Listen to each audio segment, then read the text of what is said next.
Selamat pagi dan selamat siang untuk anak-anakku semuanya. Apa kabar hari ini? Ibu harap anak-anak semuanya dalam keadaan sehat. Oke, hari ini kita akan belajar tentang atlas, peta, dan globe. Oke, dengan belajar atlas, peta, dan globe ini kita akan bisa membedakan apa itu atlas, peta, dan globe. Kemudian kita nanti akan belajar tentang komponen-komponen peta dan jenis-jenis peta. Oke, kemarin sebenarnya sudah ada latihan mengenai persebaran atau keberagaman suku di Indonesia yang digolongkan berdasarkan provinsi di setiap wilayah Indonesia per pulau ya. Misalnya di Sumatera Utara, Banda Aceh ada suku Aceh, ada suku Gayo gitu ya. Di Sumatera Utara ada suku Batak dan lain sebagainya. Nah, hari ini Ibu ingin menjelaskan mengenai atlas, peta, dan globe. Ini mungkin sudah sering kita dengar, namun anak-anak sebagian atau semuanya mungkin belum tahu apa itu perbedaan atlas, peta, dan globe. Oke, sebenarnya atlas, peta, dan globe ini adalah gambaran permukaan bumi ya. Tapi yang membedakan adalah yang pertama, atlas adalah kumpulan peta. Kumpulan peta yang dibukukan. Atau bisa juga kita sebut buku peta. Nah, pada pertemuan sebelumnya Ibu sudah mendata anak-anak yang sudah memiliki atlas. Tapi mungkin sebagian anak atlas itu taunya hanya ya peta gitu ya. Tapi atlas itu sebenarnya adalah kumpulan peta, di mana di atlas yang kalian punya itu terdiri dari banyak peta. Ada peta wilayah Indonesia keseluruhan, ada peta hanya peta Pulau Sumatera, peta Pulau Jawa, peta Pulau Kalimantan, Pulau Sulawesi, Papua, bahkan Asia Tenggara, Eropa, dan lain sebagainya. Kumpulan-kumpulan peta itu dibukukan sehingga disebut namanya atlas. Jadi atlas itu adalah buku peta, kumpulan peta yang dibukukan. Oke. Sedangkan yang kedua ada peta. Apa itu peta? Peta adalah gambaran sebagian atau seluruh permukaan bumi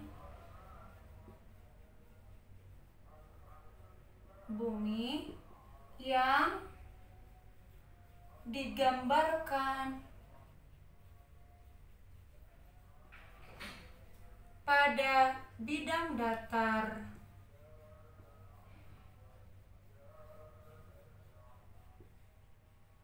dan diperkecil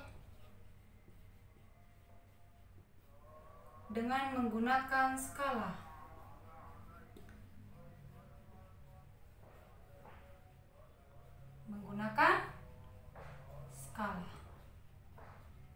Oke. Gambaran sebagian. Kalau dikatakan sebagian berarti bisa peta itu bisa hanya Pulau Sumatera saja. Peta itu bisa hanya Pulau Jawa saja, bisa hanya Pulau Bali saja, sebagian. Atau ada juga seluruh permukaan bumi, berarti itu peta dunia. Peta dunia itu ada 5 benua besar di Indonesia: benua Asia, Australia, Afrika, Amerika, dan Eropa. Semua dunia atau semua benua ada di sana. Sedangkan kalau dikatakan sebagian, bisa hanya peta wilayah Indonesia, berarti kan itu sebagian dari permukaan bumi. Atau bisa juga peta dunia, berarti seluruh permukaan bumi. Bisa hanya peta Pulau Sumatera saja, Pulau Bali saja, Kepulauan Nusa Tenggara, bisa, itu berarti sebagian. Atau seluruh permukaan bumi yang digambarkan pada bidang datar. Bidang datar itu artinya wadahnya atau medianya itu datar, misalnya di kertas gitu ya, digambar bentuknya bidang datar seperti permukaan bumi ini seperti rata atau datar ya. Bidang datar diperkecil, nah menggunakan skala, tentu diperkecil.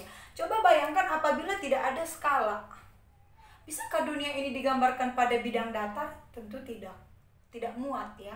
Tapi ketika kita menggambarkan permukaan bumi ini di bidang datar, kita perkecil.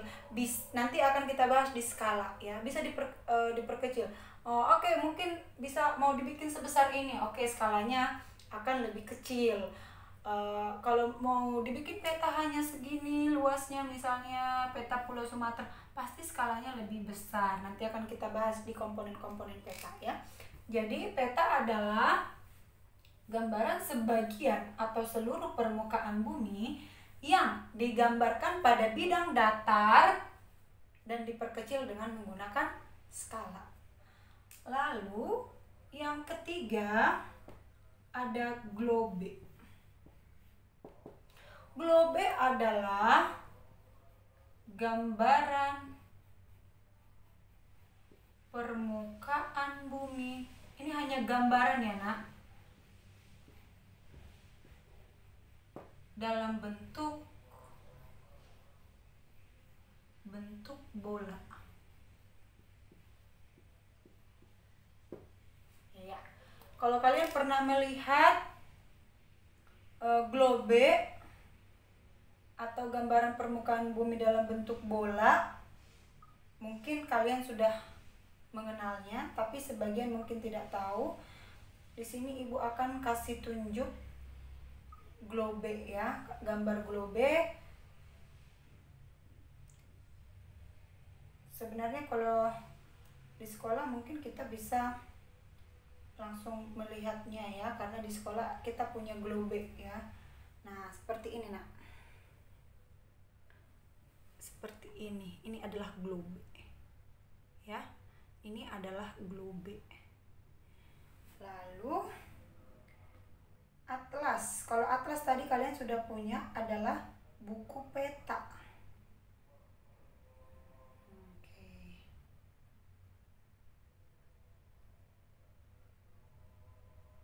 Atlas. Nah, seperti ini misalnya. Di dalam buku ini terdapat banyak peta. Ini adalah buku peta. Sedangkan ini atlas dunia ya nak. Jadi di situ ada 5 benua besar. Ini ada benua Amerika ya, ada benua Australia, ada Eropa dan Asia, ada benua Australia, di sini ada benua Afrika ya. Nah, seperti itu. Ini adalah atlas dunia. Jadi di dalamnya itu terdapat banyak peta. Sedangkan kalau peta hanya sebagian atau seluruh permukaan bumi digambarkan dalam bidang datar. Misalnya ini adalah peta Indonesia, berarti ini adalah sebagian wilayah Indonesia ya, dan sebagian wilayah di permukaan bumi, yaitu hanya wilayah Indonesia. Misalnya ada lagi peta yang lain, boleh bu hanya kita gambarkan peta Pulau Sumatera, boleh. Jadi itulah perbedaan antara atlas, peta, dan globe. Nah, sekarang kita akan lanjutkan, kita akan bahas banyak tentang peta ya, tentang peta. Ibu hapus dulu, nanti anak-anak pada saat mencatat boleh di pause videonya. Oke.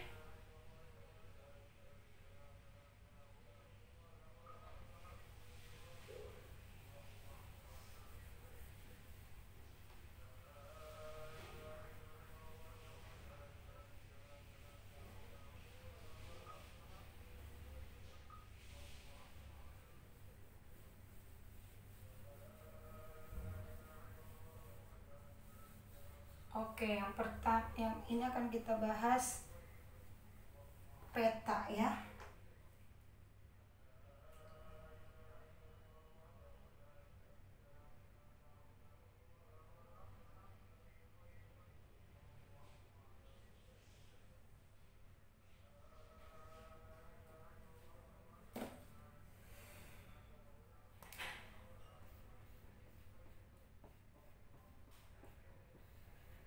Tadi kita sudah membahas apa itu atlas, peta, dan globe.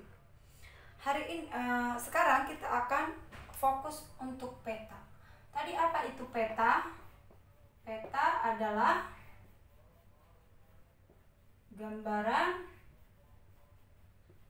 sebagian atau seluruh permukaan bumi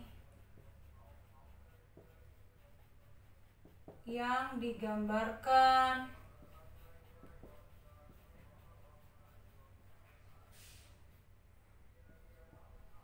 pada bidang datar dan diperkecil dengan menggunakan skala, ya. Diperkecil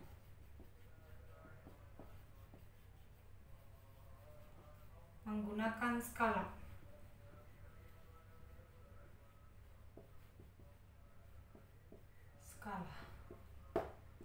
Nah, peta itu ada beberapa komponen atau unsur-unsur yang dimiliki.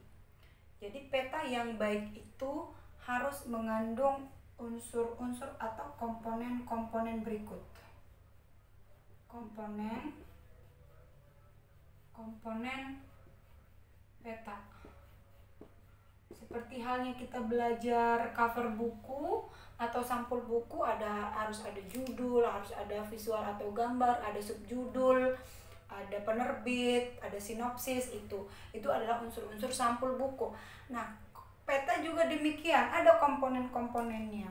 Yang pertama harus ada judul peta dan ada aturan penulisannya. Biasa ditulis huruf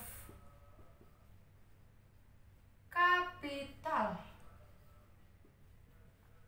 dan berada di tengah.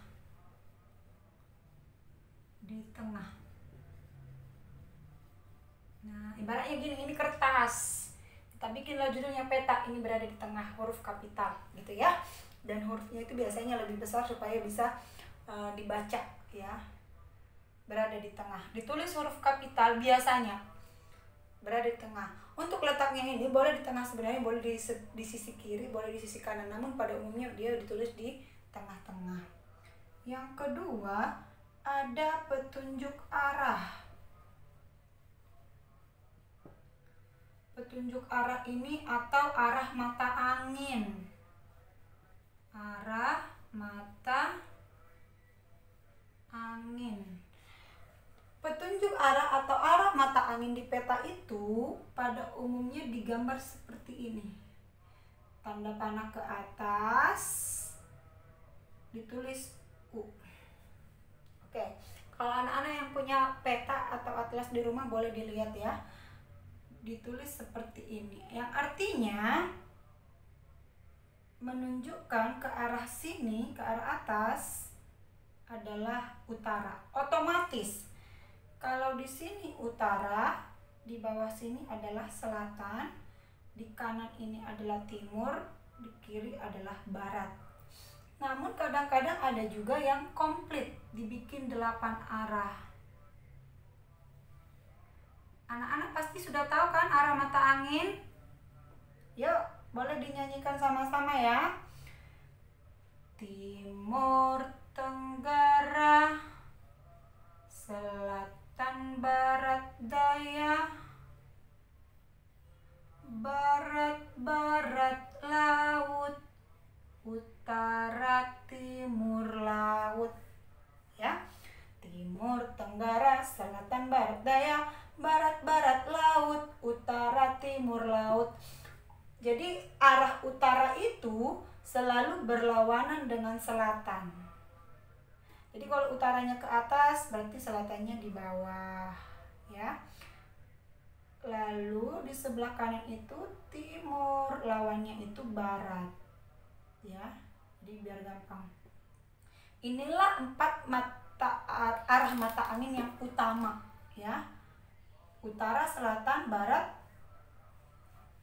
dan timur. Namun di peta kadang-kadang digambar hanya seperti ini, namun kadang-kadang juga komplit seperti ini. Ini tadi barat ya. Oke. Nah, inilah yang disebut dengan arah mata angin. Tujuannya apa? Untuk menunjukkan arah ya. Untuk menunjukkan arah. Jadi kalau penjelajah-penjelajah samudra zaman dahulu, mereka menggunakan kompas supaya bisa sampai ke Indonesia. Ini bisa juga kita temukan di kompas ya, atau di handphone canggih sekarang juga sudah ada Google Map, ada kompas elektronik juga gitu ya. Pokoknya itu penunjuk arah mata angin.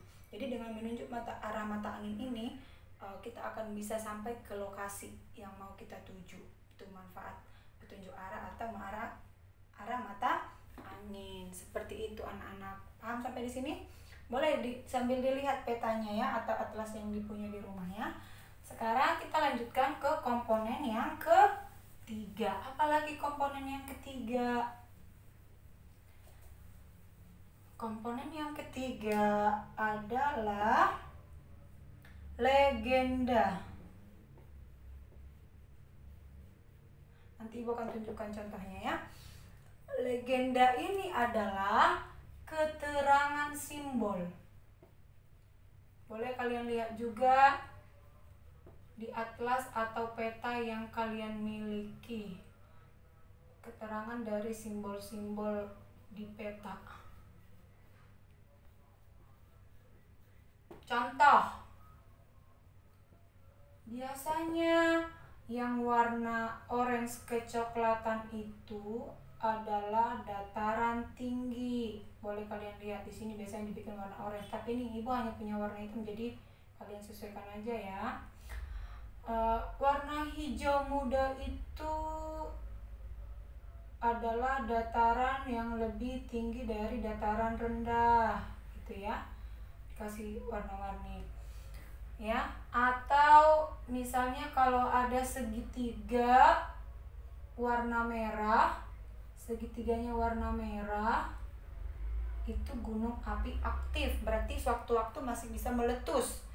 Itu kita bikinlah di sini gunung api. Kadang-kadang ada gunung api ininya warna merah, ada juga warna hitam. Kalau warna merah berarti gunung api aktif, kalau warna hitam berarti gunung api tidak aktif alias udah mati, sewaktu-waktu tidak bisa meletus lagi gitu. Terus ada gambar seperti ini. Coba dilihat, ini simbol dari sungai. Ada gambar yang seperti ini.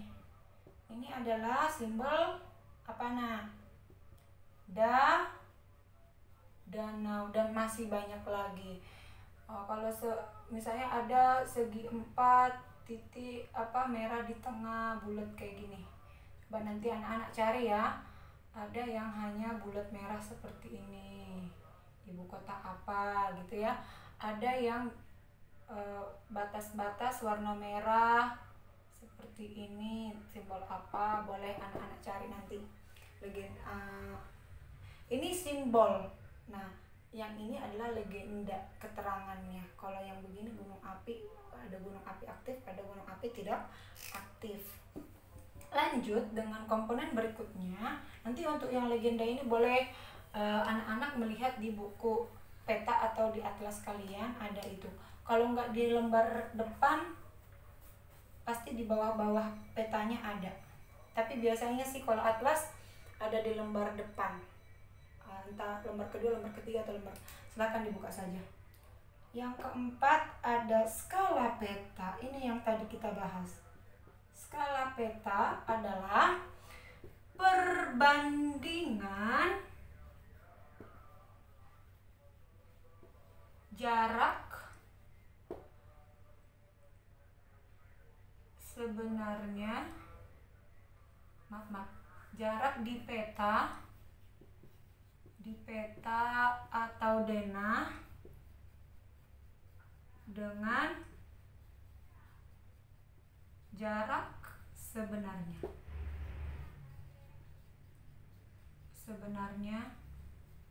di lapangan.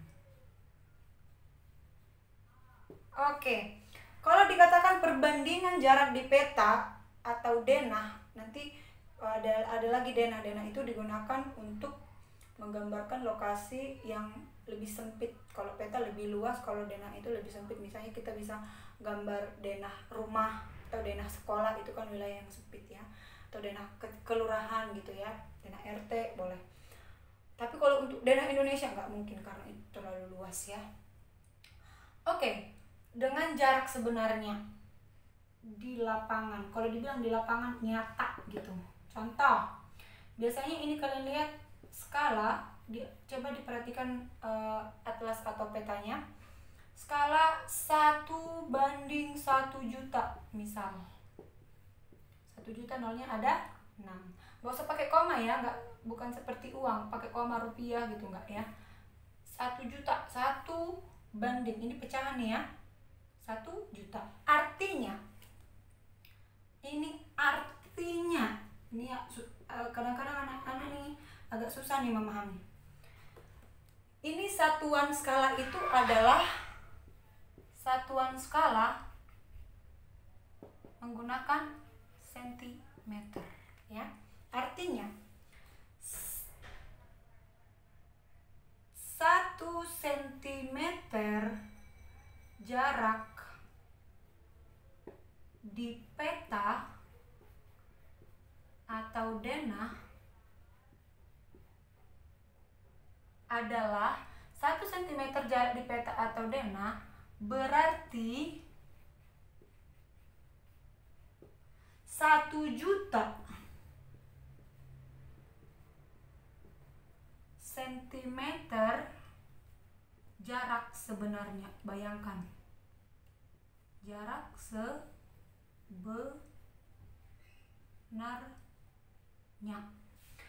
Bayangkan, nah untuk di kelas 3 dan 4 kalian sudah belajar tentang satuan jarak atau panjang, ya kan? Sudah belajar. Kalau 1 juta sentimeter itu sudah berapa meter atau sudah berapa kilometer?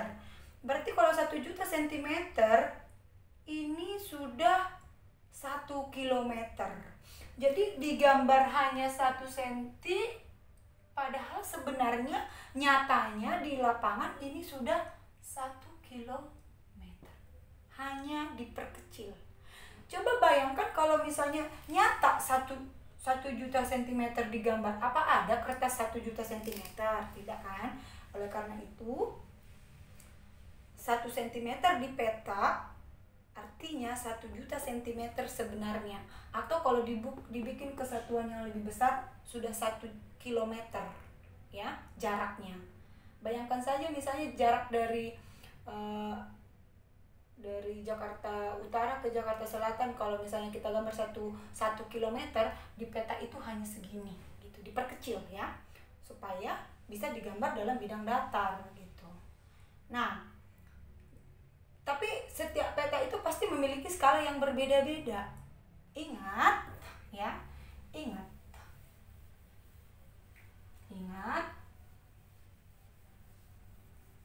Ibu hapus aja dulunya ya biar muat.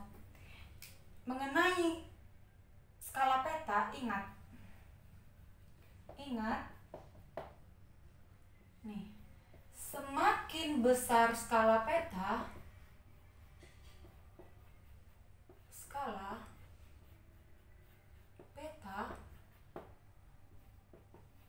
semakin kecil gambarnya. Nah, perhatikan. Semakin besar skala yang kalian gunakan, misalnya 1 juta.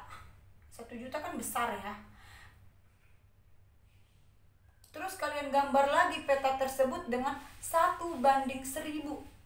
Pasti hasil yang 1:1000 itu gambarnya akan lebih besar daripada 1:1 juta. Dan sebaliknya.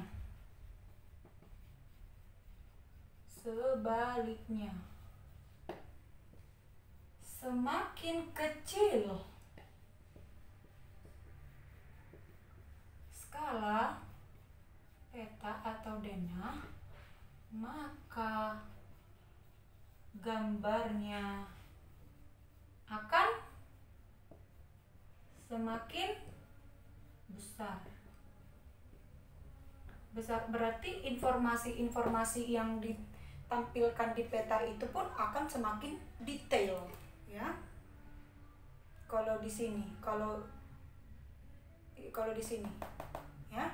Jadi bisa ditampilkan dengan banyak informasinya, jalannya, perbatasannya, segala macam. Jadi terbalik ya sayangnya. Kalau skalanya besar, petanya kecil. Kalau skalanya kecil, petanya besar, gitu ya. Kebalikannya. Misalnya kalau kita bikin seperti ini, misal Ibu Ira menggambarkan peta Pulau Sumatera dengan skala pertama. Skala peta pertama adalah 1:2.500.000. Oke. Terus Ibu bikin lagi peta Pulau Sumatera juga, tapi skalanya 1:500.000. Yang mana gambar paling besar?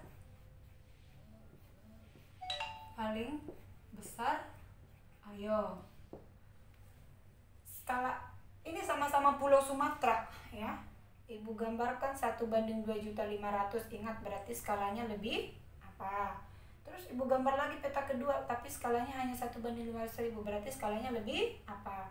Yang mana gambar yang paling besar? Tentu yang 1:500.000. Karena apa? Semakin kecil skala, ini kan semakin kecil. 2.500.000 dengan 500.000 kan lebih kecil ini ya. Semakin kecil skala, gambarnya akan semakin besar. Terus yang mana gambar yang paling kecil?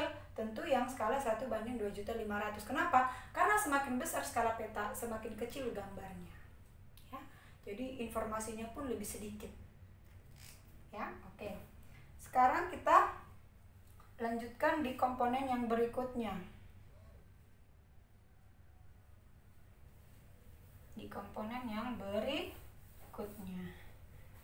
Yang kelima adalah simbol. Simbol ini tadi berhubungan dengan legenda, ya.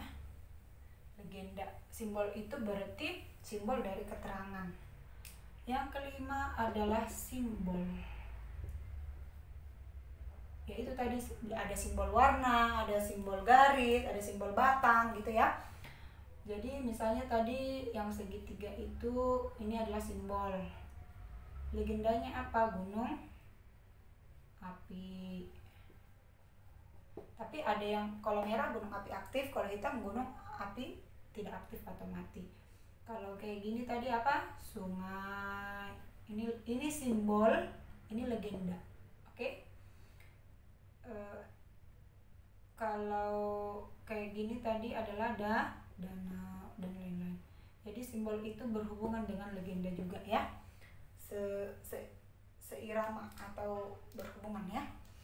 Yang ke-6, kita lanjut yang ke-6 ya, nanti ditulis ya. Yang ke-6 adalah inset.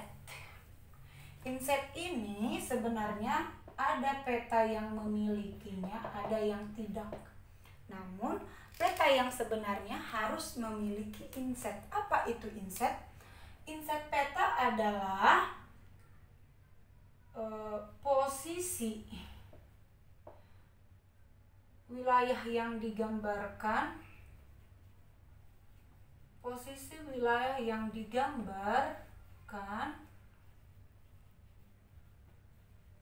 berdasarkan wilayah yang lebih luas.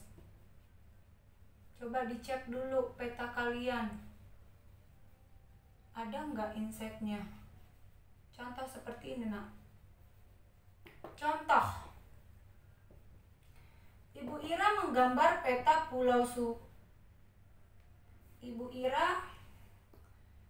Ibu Ira menggambar peta Pulau Sumatera. Menggambar peta pulau atau Pulau Jawa lah ya, Pulau Jawa. Jadi insetnya adalah, nah insetnya adalah yang lebih luas. Pulau Jawa itu kan masuk ke wilayah Indonesia, berarti ibu gambarlah. Jadi insetnya ibu gambarlah wilayah Indonesia, wilayah Indonesia. Nanti misalnya ibu bikin gini nih, ini biasanya berada di dalam peta ya, berada di dalam peta, bukan di luar. Misalnya Ibu Ira menggambar peta Pulau Jawa, ini hanya contoh ya sayangnya. Ini adalah peta yang ibu gambar. Inilah kertas ibu, misalnya kertas ibu gambarlah peta Pulau Jawa ini ya, ini Pulau Jawa, Pulau Jawa. Terus ibu bikinlah pembagian-bagiannya ini ya, Pulau Jawa. Nah ini Pulau Jawa. Pulau Jawa ini ada di wilayah yang lebih luasnya adalah wilayah Indonesia. Terus ibu bikinlah insetnya. Nggak boleh di luar sini ya, nggak boleh. Harus di dalam peta. Di dalam lokasi peta ini. Misalnya ibu bikinlah di sini judulnya Pulau Jawa. Di tengah tadi kan huruf kapital. Terus ibu bikinlah di sini arah mata anginnya utara. Ibu bikinlah skalanya 1:2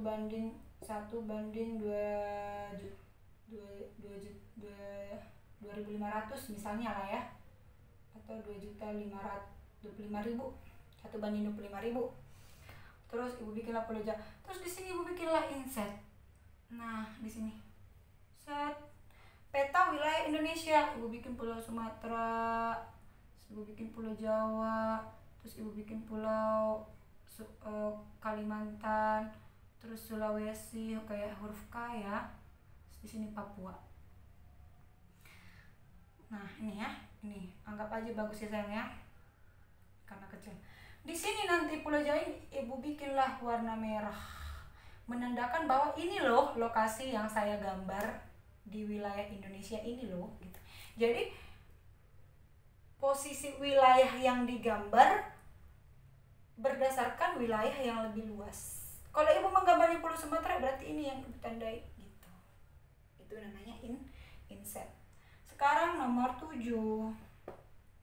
Ada warna peta. Warna peta yaitu tadi warna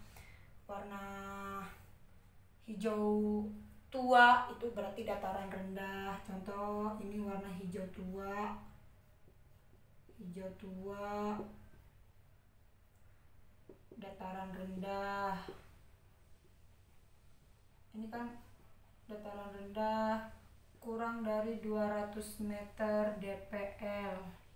DPL itu artinya di atas permukaan laut ya. DPL ibu kasih dulu nih, DPL huruf kecil semua ya, DPL di atas permukaan laut. Kenapa kok dari permukaan laut Bu? Iya, mengukur ketinggian itu selalu dimulai dari laut ya. Mengukur ketinggian suatu tempat atau suatu daerah selalu diukur dari laut. Nggak pernah dari tanah, nggak pernah dari laut. Berapa ketinggian daerah Jakarta, DKI Jakarta? Berarti misalnya kalau daerah DKI Jakarta ibu rasa misalnya 200 meter DPL di atas permukaan laut, diukurnya dari laut gitu ya. Kalau gunung 1800 meter DPL berarti itu diukur dari laut ya, dari permukaan laut. Dari permukaan laut diukur ketinggiannya gitu. Inilah tentang warna peta. Warna peta nanti boleh kalian lihat di legenda ya. Ada warna merah, ada warna hijau, ada warna kuning, kuningnya agak pekat, ada warna orange kecoklatan. Kalau warna orange kecoklatan itu berarti dataran yang paling tinggi, dataran tinggi gitu ya. Atau lebih mengarah ke pegunungan gitu ya. Oke, lanjut kita garis tepi. Nah, pada saat kalian menggambar peta, perhatikan garis tepi. Kalau misalnya ini adalah tadi kertas, perhatikan garis tepinya. Selalu bikin garis tepi. Ya, garis tepi. Garis tepi itu adalah batas antara media kita dengan pinggir apa. Jadi disinilah kita mulai menggambar gitu ya. Garis tepi itu udah menggambar seperti biasa pun kita udah sering melakukan itu. Lalu ada lagi garis bujur dan garis lintang. Ini yang ke-8 tadi garis tepi ya. Mana nih penghapus? Oke, Ibu lanjutkan dulu ya. Nanti boleh kalian lihat di peta atau atlas kalian masing-masing ya. Semoga ada. 8. Tadi garis tepi berarti perbatasan antara media kita dengan tempat yang akan kita gambar gitu. Yang ke-9 ada garis astronomis. Kalau garis astronomis ada garis bujur dan garis lintang. Ini sebenarnya kita akan lebih, Ibu hapus lagi ya. Oke, garis astronomis itu ada 2. Yang pertama ada garis lintang, ada garis bujur. Apa itu garis lintang? Apa itu garis bujur? Oke. Garis lintang adalah garis hayal. Kalau dibilang garis hayal atau imajinasi,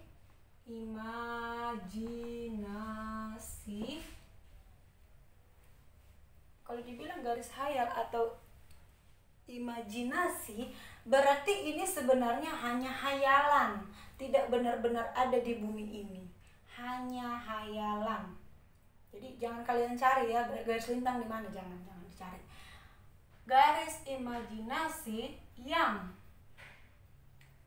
membagi bumi. Ibu bikin di sini aja biar muat.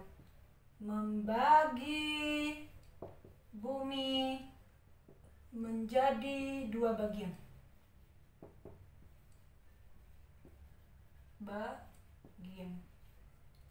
Yaitu, bagus dulu ya. Yaitu bagian utara tadi ke arah mana sayang? Ke atas ya. Utara atau lintang utara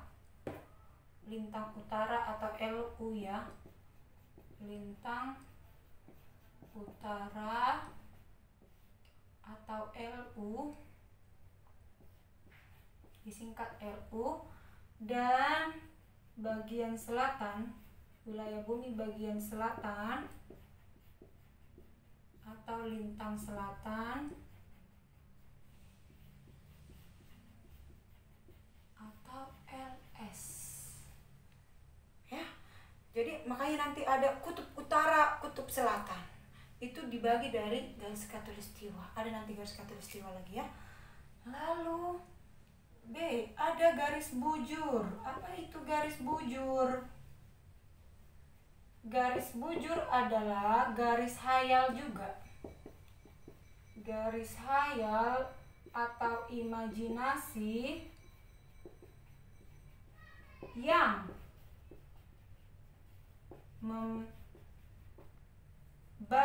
membagi bumi menjadi 2 bagian.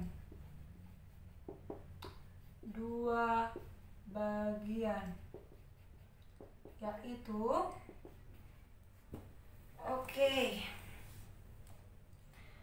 bagian barat atau bujur barat atau BB, dan bagian timur atau bujur timur atau BT ya. Garis bujur adalah garis hayal atau imajinasi yang membagi bumi menjadi 2 bagian, yaitu bagian barat tadi sebelah kiri dan bagian timur sebelah kanan. Jadi nanti akan ibu ini bagian timur. Inilah garis bujur. Lalu ada lagi yang dinamakan garis khatulistiwa.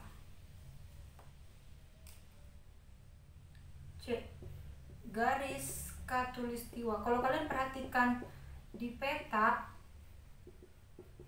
tiwa atau garis ekuator namanya ya, garis ekuator adalah garis imajinasi, garis hayal atau imajinasi yang berada di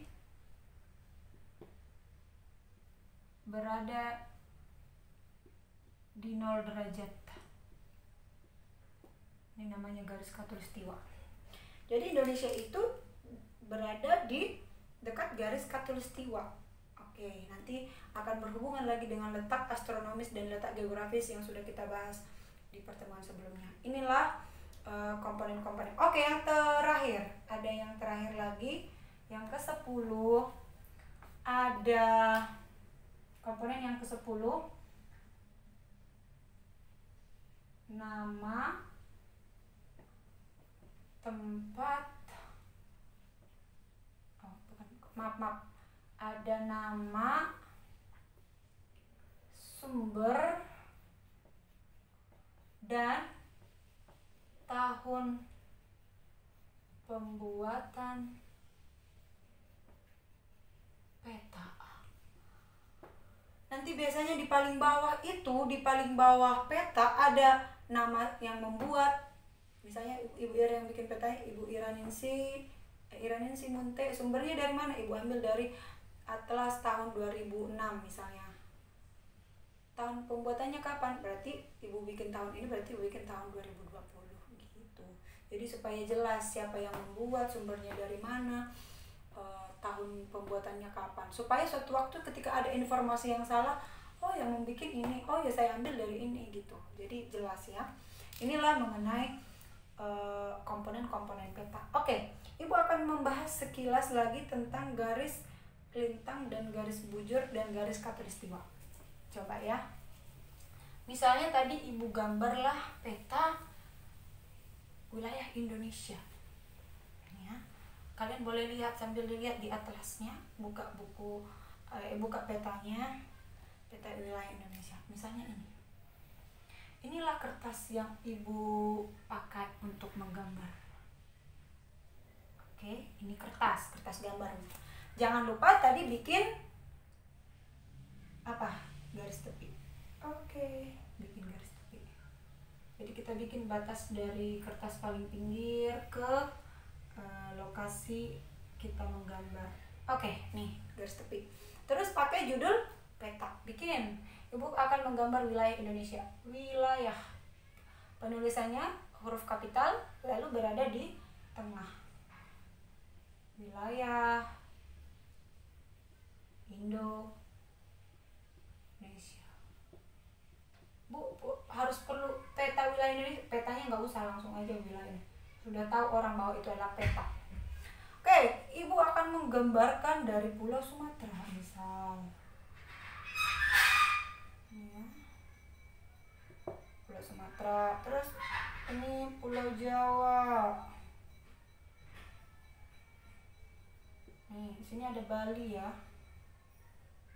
Ibu gambar yang gede-gedenya aja sampai Nusa Tenggara Timur. Sini ada pulau-pulau kecil. Sini ada Timor Leste. Ini ada Timor Leste nih di sini. Sampai situ ya. Terus Ibu gambar peta Pulau Kalimantan. Peta Pulau Kalimantan itu seperti ayam. Seperti ini ya. Terus ada peta Sulawesi. Sulawesi itu seperti huruf K. Oke, gini. Terus Ibu gambar lagi peta Papua. Seperti apa? Guru. Nah, ini. Oke, cantik ya. Di sini ada Kepulauan Maluku, seperti huruf K juga tapi kecil. Cantik kan? Nah, di sini ada pulau-pulau kepulauannya. Inilah peta wilayah Indonesia. Di sini ada Malaysia di sini ya. Tapi itu bukan wilayah Indonesia lagi ya, jangan dimaksud. Nah, ini dia. Nanti ini adalah judul. Ini diwarnai. Oke, itu adalah komponen warna. Terus di sini nanti akan ada gini nak, dimulai dari 6 derajat. Oke, di sini kalau coba kalian perhatikan ada garis berwarna biru tipis. Terus ada tulisan 0 derajat. Ada nggak? Ya pasti ada. Nih, oke. Terus di sini ada 5 derajat gitu. Terus 10 derajat. Terus di sini 5 derajat, 10 derajat. Oke. Terus di sini ada 95 derajat. Biasanya ini batas-batasnya 5 derajat juga, 100 sampai di sini 140. Di sini ya 140 derajat. BB BT kita BT maaf. BT. Oke. Nah, mengenai tadi garis lintang dan garis bujur, Ibu akan jelaskan. Ini adalah garis khatulistiwa. Coba kalian lihat di garis biru yang di ada atlas kalian itu pasti ada di sini garis atau G khatulistiwa.